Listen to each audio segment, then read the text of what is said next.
দুর্গাপূজা উপলক্ষে 24শে সেপ্টেম্বর থেকে প্রতিটি পূজা মণ্ডপে আনসার সদস্যরা নিরাপত্তা রক্ষার দায়িত্বে পালন শুরু করে দিয়েছে এবং তারা 2রা অক্টোবর পর্যন্ত এই মোট 9 দিন ওখানে দায়িত্ব পালন করবেন এবং এই দুর্গা পূজা নির্বিঘ্ন উদযাপনের জন্য সারা দেশে প্রায় এখানে লেখা আছে 1 লক্ষ সেনাবাহিনীর মতো সদস্য নিয়োজিত থাকবে।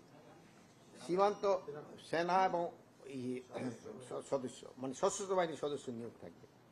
সীমান্ত এলাকায় সারা দেশে প্রায় 2857টি পূজা মণ্ডপে আইন শৃঙ্খলা পরিস্থিতি নিয়ন্ত্রণ প্রায় 24টি বেস ক্যাম্প স্থাপন করা হয়েছে এবং সারা দেশে পূজা মণ্ডপের সার্বিক নিরাপত্তা নিশ্চিতে কাজ করছে বিজিবির 430টি প্লাটুন।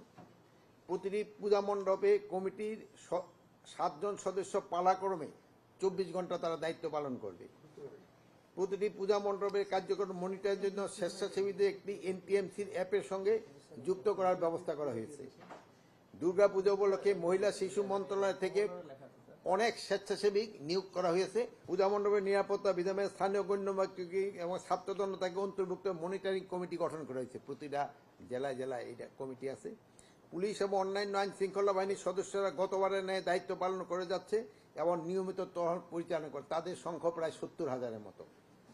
ঝুঁকিপূর্ণ মন্দির পূজা মণ্ডপের গোয়েন্দা নজরদারিও জোরদার করা হয়েছে। সামাজিক যোগাযোগ মাধ্যমে শারদীয় দুর্গাপূজাকে কেন্দ্র করে সাম্প্রদায়িক সম্প্রীতি বিনষ্ট করার লক্ষ্যে দুষ্কৃতিকারী ও গুজব সৃষ্টিকারীদের বিরুদ্ধে কঠোর আইনানুগ ব্যবস্থা গ্রহণ করা হবে।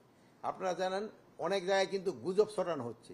সেদিন যে আমি কালী মন্দির পরিদর্শনে করতে গেছিলাম, আপনারা হয়তো ছিলেন না, বাট যারা ছিলেন ওখানে দেখুন মন্দিরের যারা কমিটি প্রধান তারাই বলছে যে বিভিন্ন জায়গায় মানে এই গুজব ছড়ানো হচ্ছে এবং ওনারা ওই সব জায়গা ভিজিট করে দেখছে যে ওখানে কোনো কিছু হয় নাই, তারপরও গুজব রটানো হচ্ছে।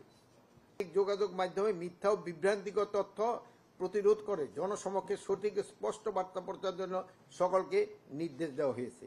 আর আপনাদের ক্ষেত্রে হলো আমাদের একটা অনুরোধ, যে ঘটনাটা ঘটে সঠিক এটা সংবাদটা পরিবেশন করা। এই যেহেতু আপনারা সবসময় সঠিক সংবাদ পরিবেশন করায় কিন্তু মানে দেশবাসীরা উপকৃত হচ্ছে।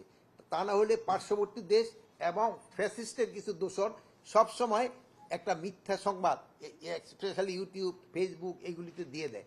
এগুলি আপনারা প্রতিবাদ করবেন এবং প্রকৃত যে তথ্য ওটা আপনারা সবার সামনে উঠে ধরবেন। এখানে কোনো ধরনের ঝুঁকি কাজ করতে না।